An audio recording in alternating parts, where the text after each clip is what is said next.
Hi, everybody. Megan Thompson here with Megan Thompson Coaching. And I know it's been a little bit since I've been in here to discuss parenting your highly sensitive child. And so, what I want to do is just go ahead and introduce myself for those of you who are new, remind those of you what the purpose of this group is, and welcome everybody who's listening in live.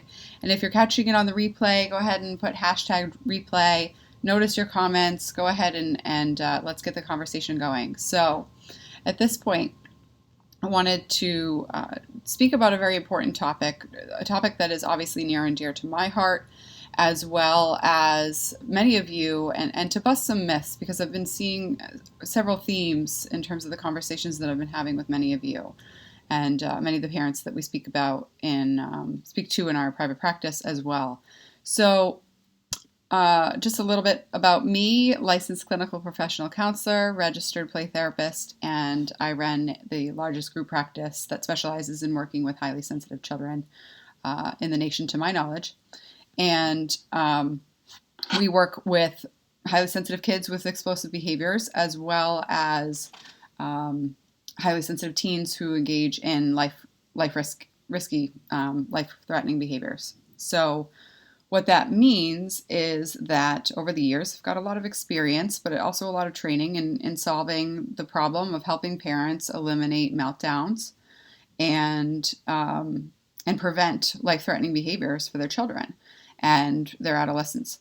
And so when we think about the challenges that I hear many parents speak about when we speak on the phone, one of the things that I hear for parents is a question, a big question about when it's time to take action about parenting and in evaluating whether or not your child needs help or whether or not you need help in parenting your highly sensitive kid. And one of the things that, sorry, I'm moving that, it's bothering me. One of the things that I think is super important for parents at this stage of the game is if your child is expressing significant words like, I wish I would die, I hate you, I wish that I weren't alive, I wish that life would be, that I wasn't around anymore, I wish that I wouldn't have, what else have I heard? I wish that, I had a different family. I wish that, well, I mean, that's a lot of it, right? And so there's many more statements that we know that are indicative of a child experiencing and expressing suicidal behavior, suicidal thoughts. And it's also true that you may be hearing this from your 4, 5, 6, 7, 8, 9-year-old, and you may be wondering what is serious. And especially for parents of a highly sensitive child, you're probably used to intense behaviors for a really, really long time. So many of the parents that we speak with and many of our clients have been dealing with and getting used to major emotion at home for years. And so what does that mean?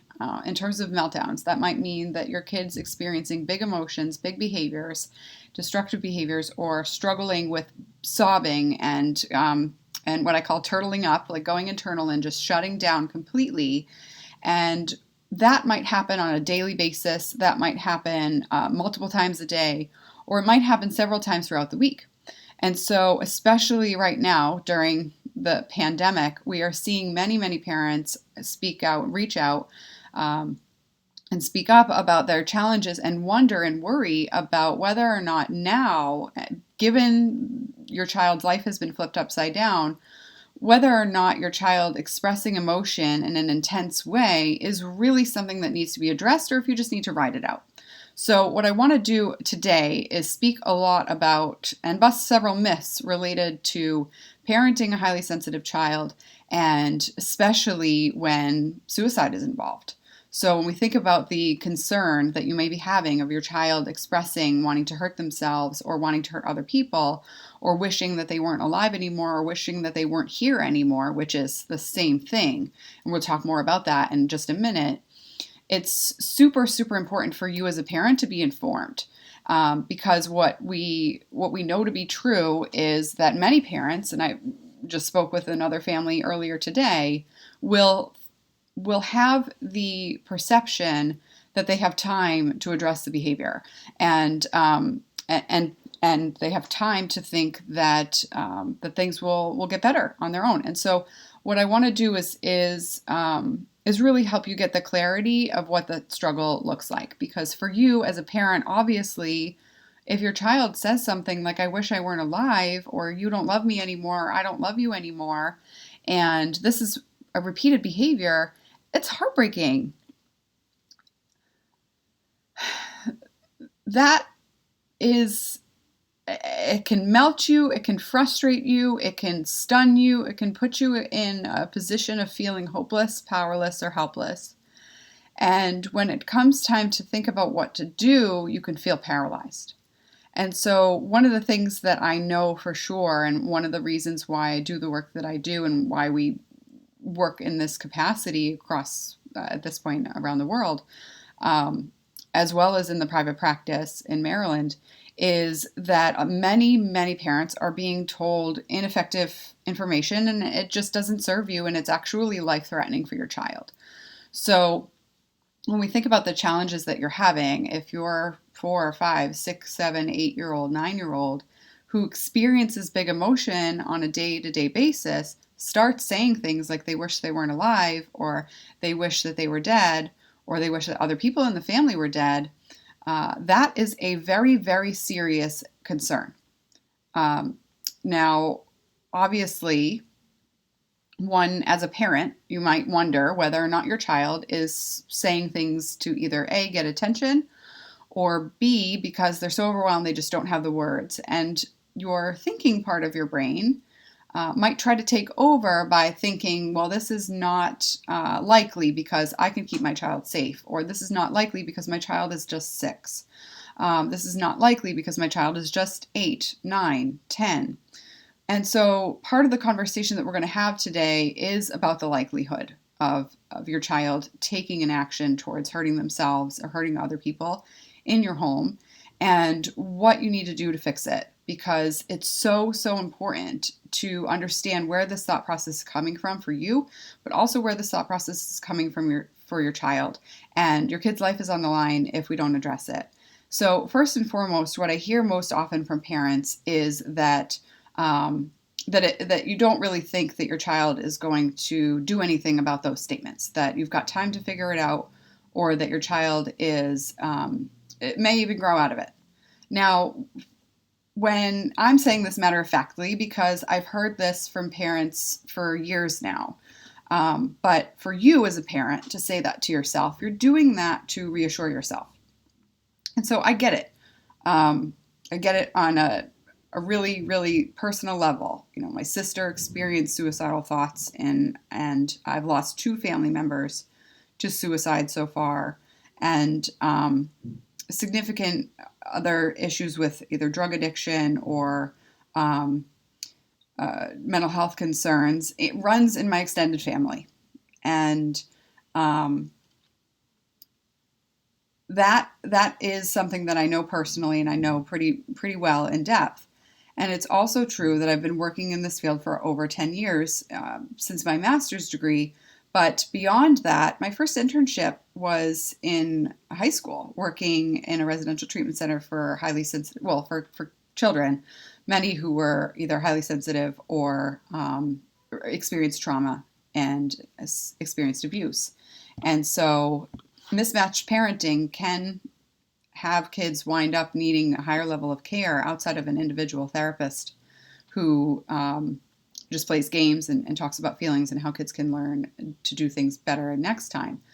And it's really important to understand that that's a reality, that's a possibility for your reality. And if you're worried about that, then that's your gut telling you that you need to listen up, you need to do something about it, you need to take action about it. Because if you can't listen to your gut and you're quieting your gut, then your child can't listen to theirs, and they will learn to quiet their gut. And what happens is highly sensitive people significantly struggle with fostering intuition and listening to it.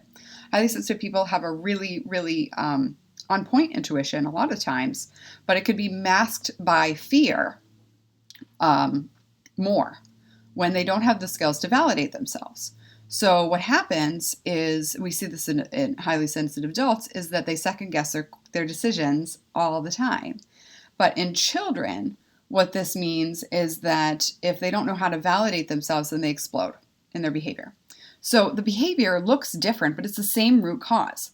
And so when I help clients address the root cause, the components that need to shift are multifaceted to change the situation.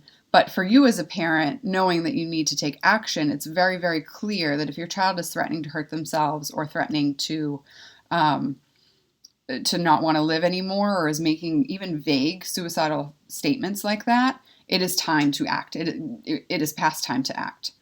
And I say that from the bottom of my heart because I am a parent as well.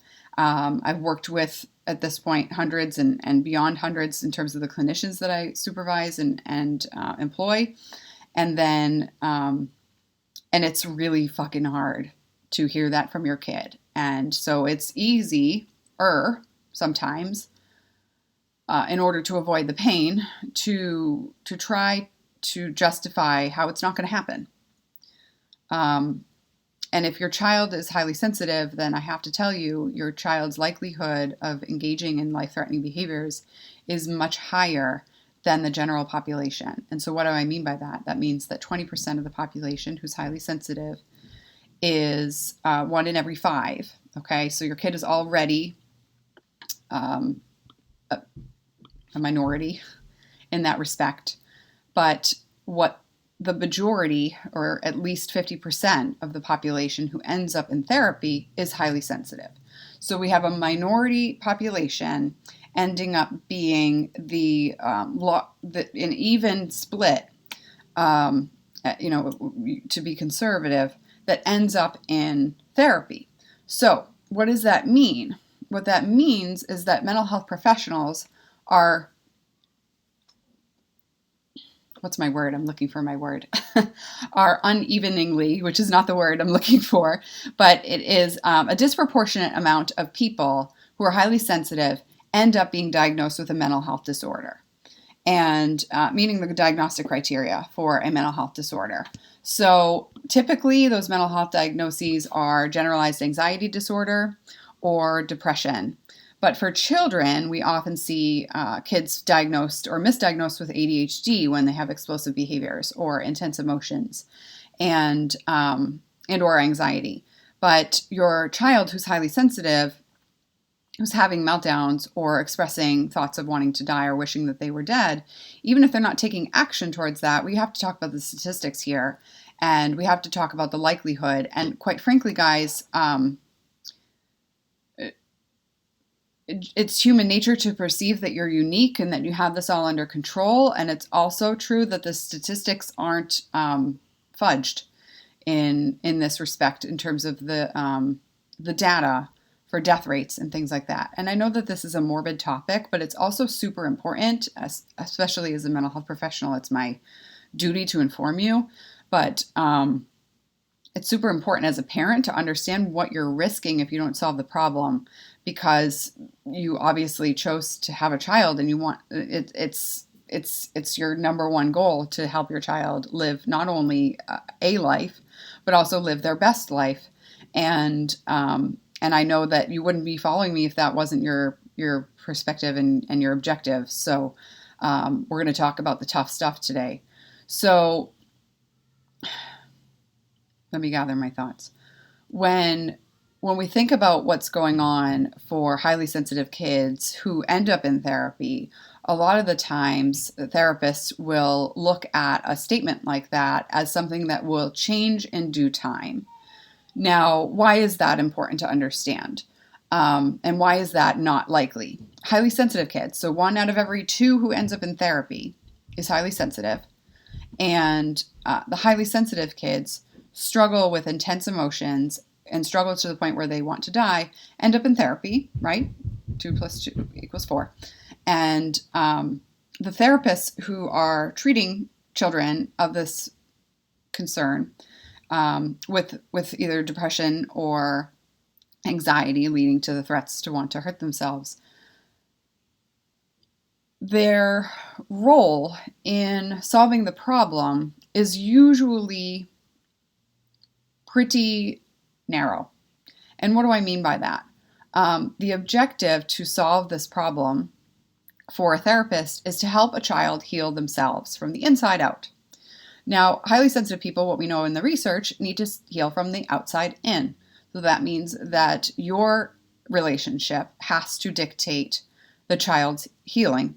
So if your child is highly sensitive and expressing thoughts of suicide or wanting to die, then you are the one who needs to help your child change the behavior.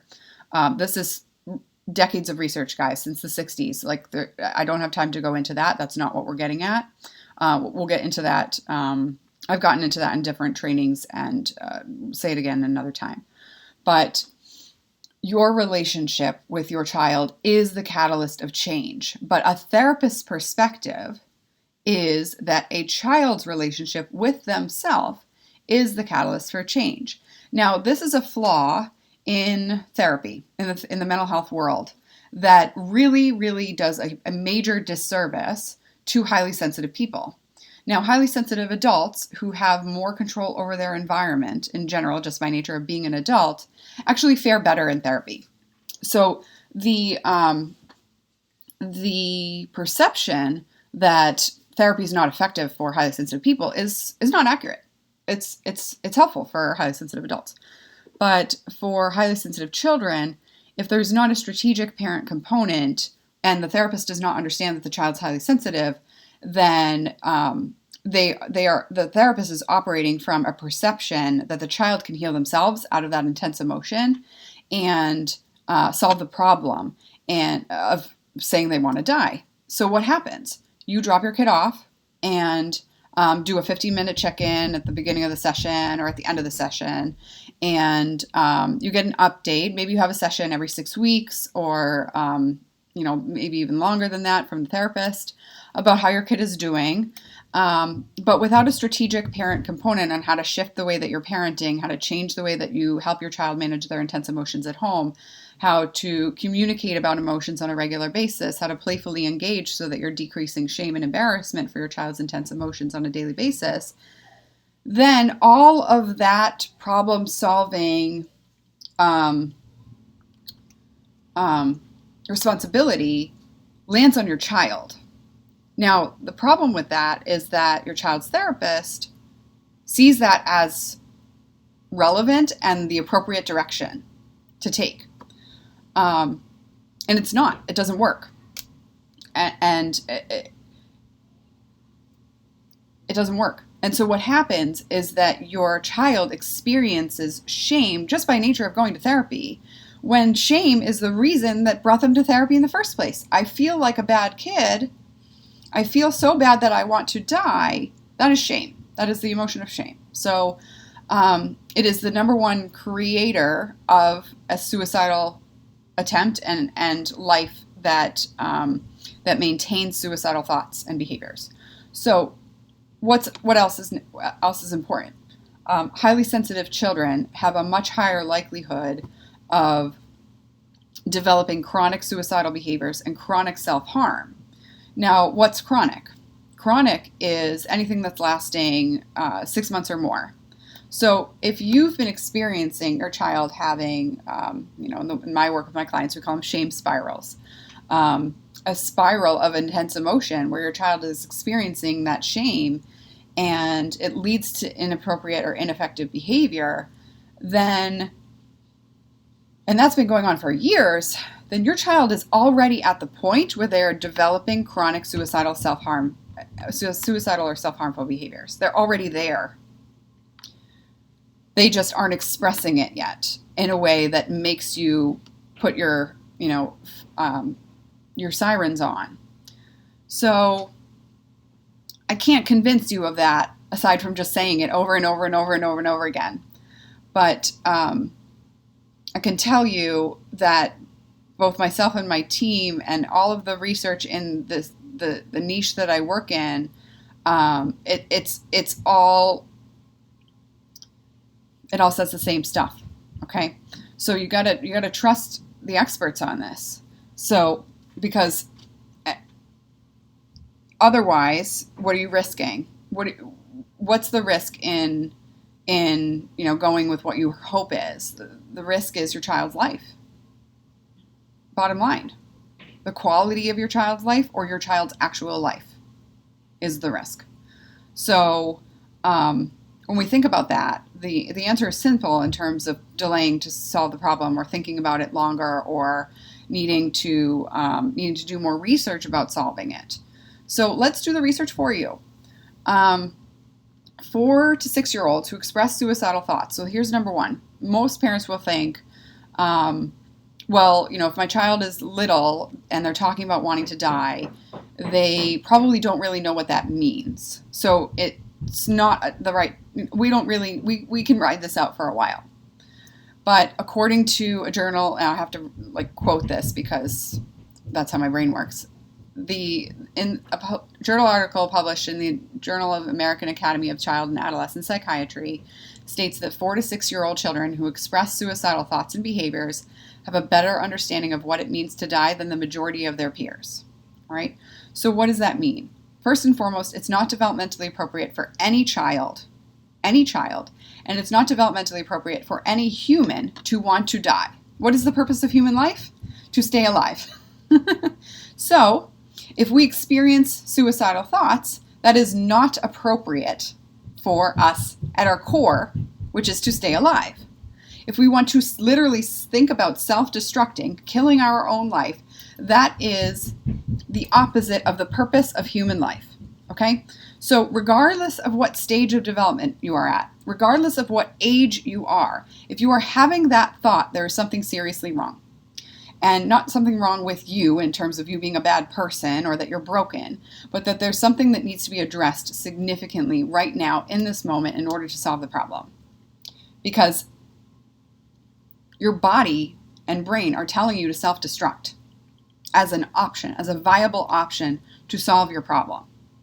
Now, for a 6-year-old, that problem might be, I didn't get my toys or I didn't get a cookie. So you might say, well, you know what? It's not that big of a deal because it's just a cookie. But to your child, that cookie means I should self-destruct.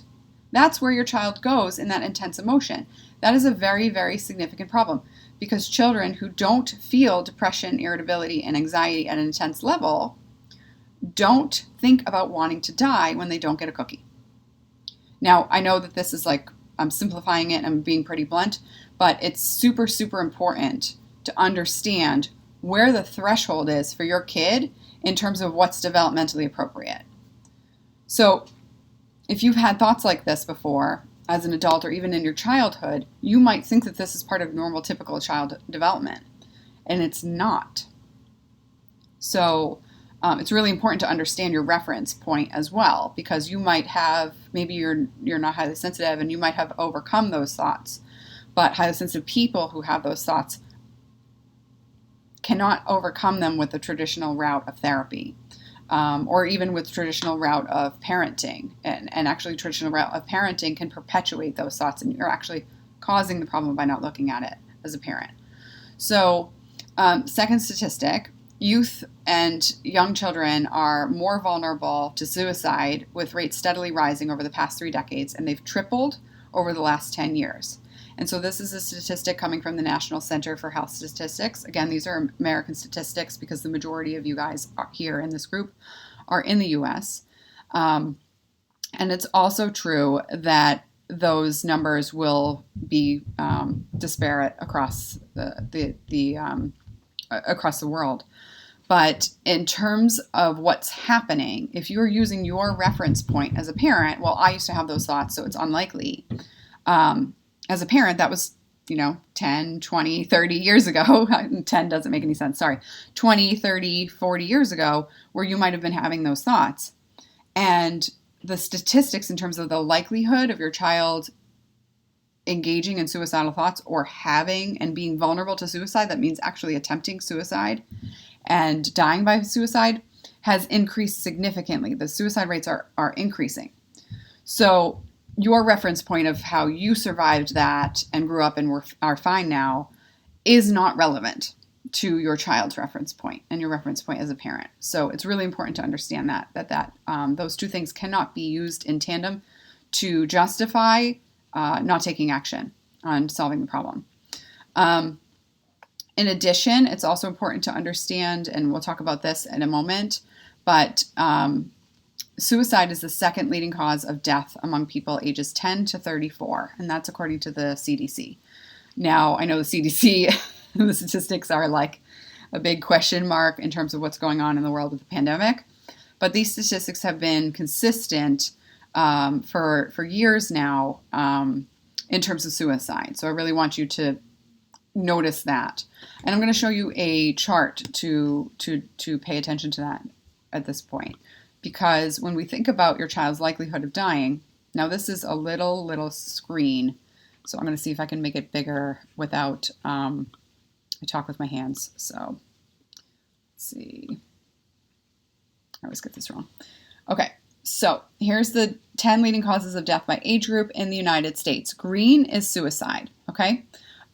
Blue is unintended injury, so accidents. All right. So what this means is that if you are concerned that your child might be hit by a car, right? Your 3-year-old runs out into the street, you're screaming at your kid, get out of the car, get out of the way. Come on, come back here, right? You're chasing after your child. That's because the likelihood of your child dying of unintentional injury is actually the highest related to accidents between ages 1 through 44. So most people will die by accident. All right. And it's also true that by the time your kid hits 10, the second leading cause of death is suicide. So most of you are concerned about, how do I make sure that my child goes to school? How do I make sure that my child eats healthily? How do I make sure that my child follows through on expectations and becomes a kind, compassionate person? What's the logic of that, right? Like raising an effective human, right? Somebody who's successful, happy, healthy, high functioning, and engages in physically healthy decisions, right? So eating healthily, how do I get my kid to eat vegetables, that kind of stuff. What is that meant to prevent? Heart disease, right? Or unhealthy living, or just feeling like crap in general, right? And so it's important to understand that according to the statistics, your child actually has a higher likelihood of dying by suicide than by heart disease, than by other concerns with their health. So it's super important for you to prioritize this. And mental health is often brushed under the rug, or because it's invisible at times. Now, for you, being a parent of a highly sensitive child, it's unlikely that it's an invisible concern because you're seeing lots of behaviors that are concerning. It's also important to understand that the behaviors that you're seeing are not developmentally appropriate. So what does that mean? If your child's engaging in daily meltdowns beyond age 1, then there's a significant concern, because a tantrum is different than a meltdown. And tantrums stop at age 4. And so if your child is crying because they're not getting something that they want, then that is likely a tantrum. But if they're overwhelmed and they are spiraling into complete body discontrol, body lack of control, then that is a meltdown. So if your child's having a meltdown on a daily basis beyond age 1, it is not developmentally appropriate. And at age 1, that's super, super overwhelming for parents.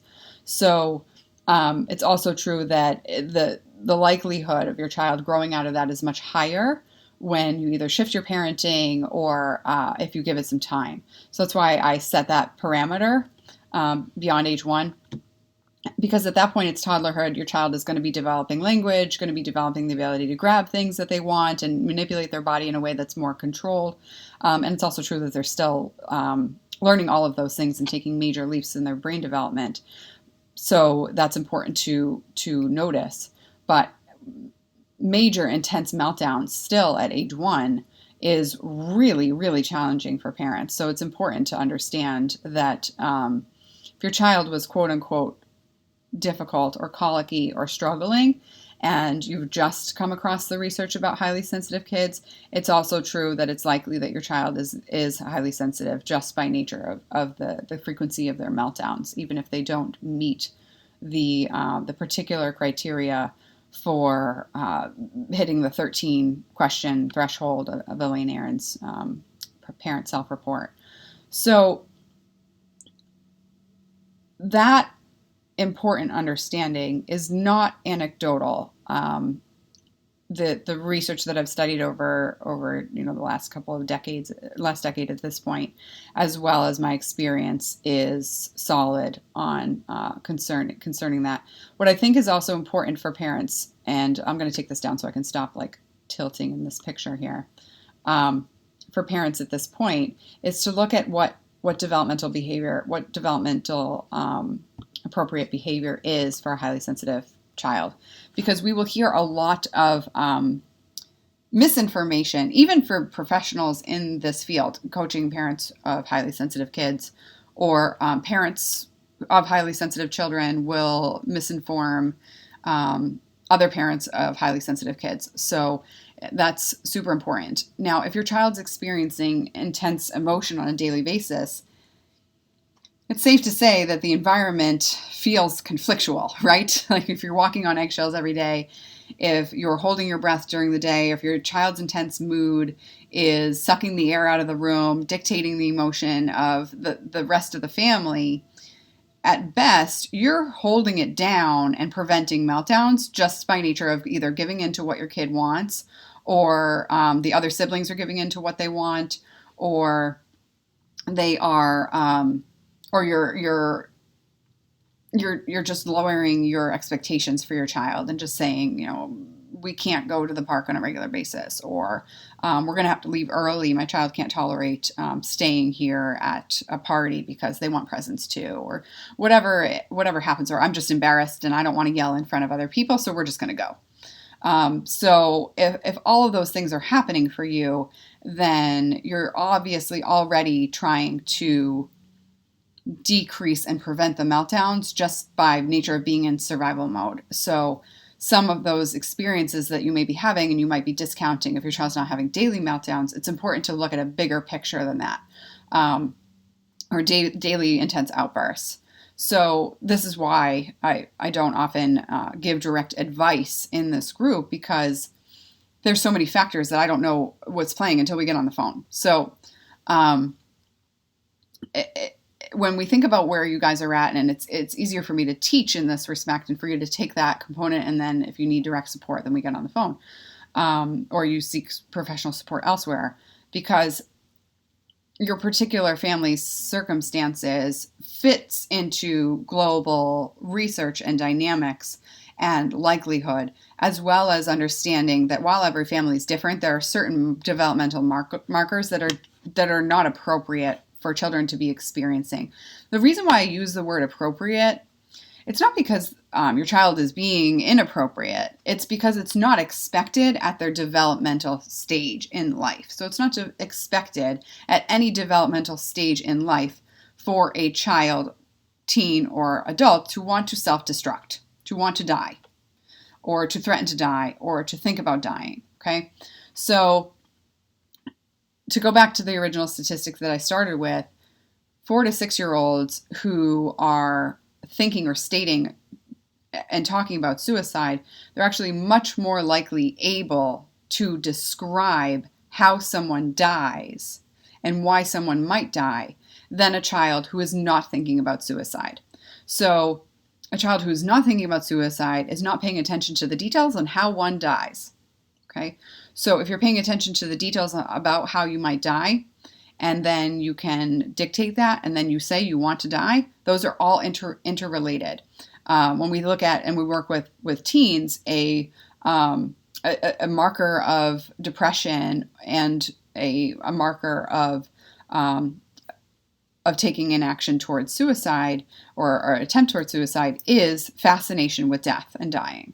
So the same thing for a 4 to 6-year-old, if they are, and that's developmentally appropriate, if they're able to tell you how people die and be accurate in their description of that and detailed in their description of that, then they are much more likely to understand the concept of death and to be truthfully talking to you when they are saying that they wish they would die. So all of those things are relevant. It's super important for you to be informed about that, because it's in human nature as a parent to not think or to not wonder or worry, or to not want to wonder or worry whether or not your child is wanting to die, because there's no way around it. That freaking sucks. It's awful to think that, or to even worry about that. So what do we do in human nature when we don't want to look at something? We stick our head in the sand, or we look for evidence that that's not the case. But suicide is not something that you can just look for evidence, because the likelihood of children dying through suicide is much more likely related to an impulsive decision rather than a planned decision. So you won't have the warnings that you may think you'll have if your child is having depression and suicidal thoughts and behaviors as an older adolescent, or an adult. Now, again, you still don't get the warning if you've experienced suicide.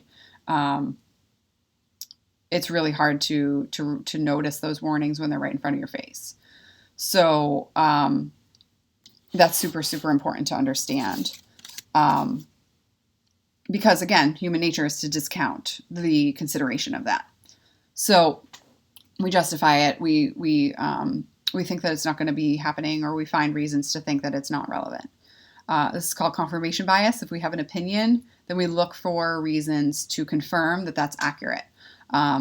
So we might have an opinion that our child is not going to take an action to hurt themselves, or take an action that would be impulsively dangerous, and we would look for reasons why that's true. So you can actually significantly miss details in that dynamic. So the next thing that's important to understand in terms of daily meltdowns, or regular meltdowns on a weekly or more basis, multiple times a day sometimes for parents that I'm speaking with on these calls, and then in our practice, high family conflict, that's conflictual, right? I think we can all agree that this is conflictual. High family conflict is significantly associated with suicidal ideation and non-suicidal self-injury. And this is from a longitudinal study called the Adolescent Brain Cognitive Development Study. They're examining 11,814 people, adolescents, over a long period of time in terms of studying the brain health of adolescents. And that study involves parent and caretaker participants as well. So it's a study that covers a lot of bases. So when we think about the challenges that you're having and the thought process that we know to be true, I really, really, really want to help you see. I did a lot of reallys, using a lot of statistics and then a lot of reallys today. That this is so important to be taken care of, because when I worked at the residential treatment center where we saw people from across the country, when I worked at in a government setting where we saw families from across the world who experienced generational trauma, who didn't experience any trauma, and their children were suicidal or engaging in self-harmful behaviors or explosive behaviors, this is not a trauma-specific risk. So if you say, look, my kid has all of these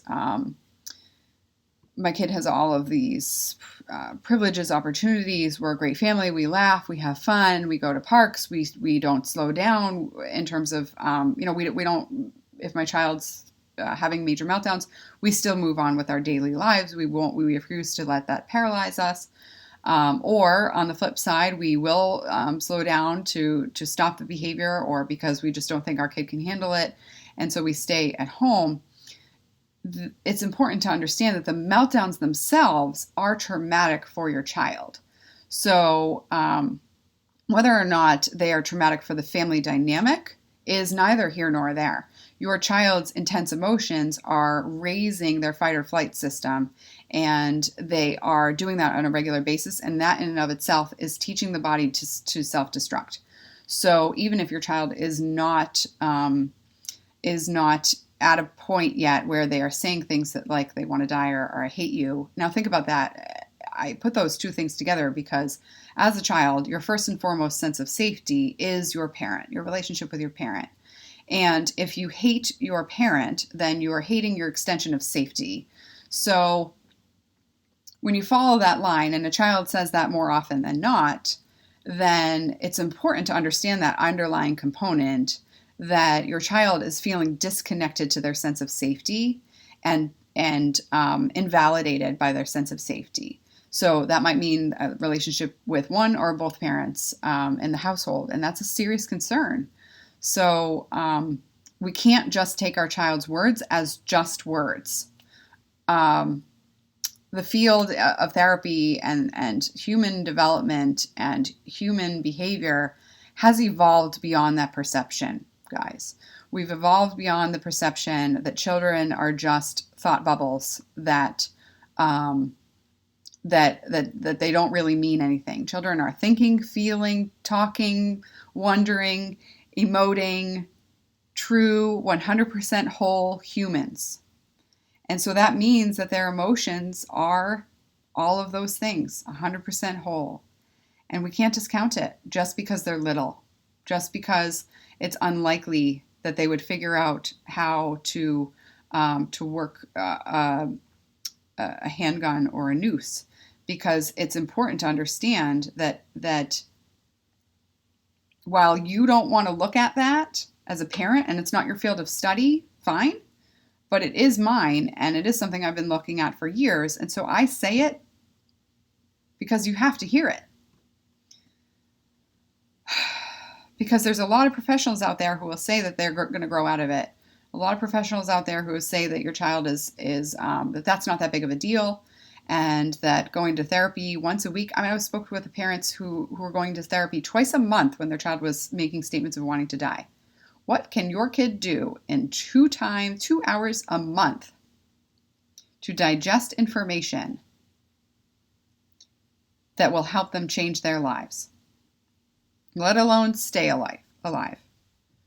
2 times a month therapy is something that you do on the way out of therapy, not on the way in. So that's a whole different ball of wax. That I have a conversation scheduled in a couple minutes, so I just can't get into it.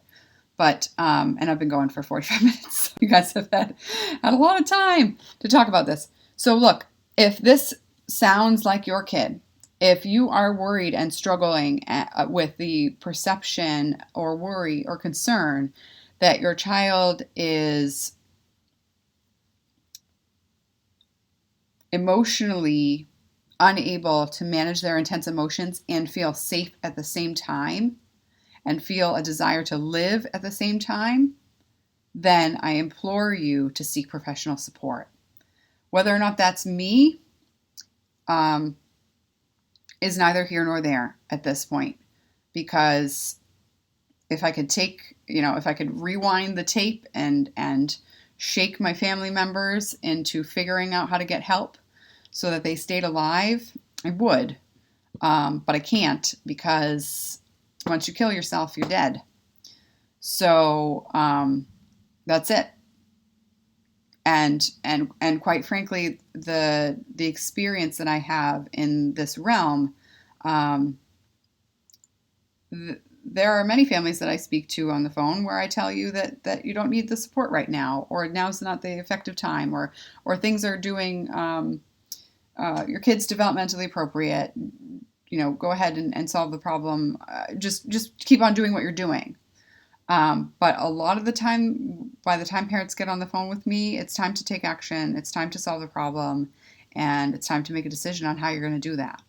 So if you're ready to do that, if you're ready to solve that problem and make that decision, then I can help you do that. I can't tell you right now if we're a good fit, because I need to know where you're struggling, whether or not you're committed to fix it, and whether or not I can help you. And that I have to do on the phone. So that's where we're at. So you go ahead and book a call, meganthompsoncoaching.com/talk. The call is free. It's not going to do anything to you aside from looking at the clarity that you need to solve the problem that you're struggling with. So that's it. Have a wonderful Wednesday. I will speak to you soon. Bye.